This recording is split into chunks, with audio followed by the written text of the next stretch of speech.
Et puis ce week-end, dans les hôpitaux des régions les plus touchées, le Grand Est et l'Île-de-France en particulier, on va encore assister au balai des transferts de malades par avion, par la route, par hélicoptère.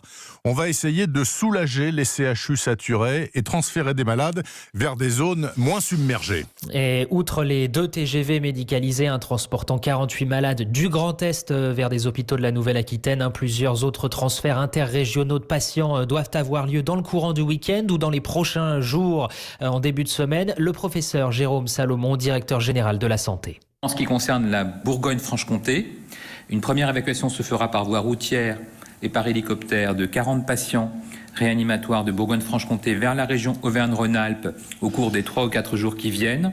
Une seconde évacuation, là encore par voie routière et par hélicoptère, de 10 patients réanimatoires de Bourgogne-Franche-Comté concernera la région Provence-Alpes-Côte d'Azur au cours du week-end.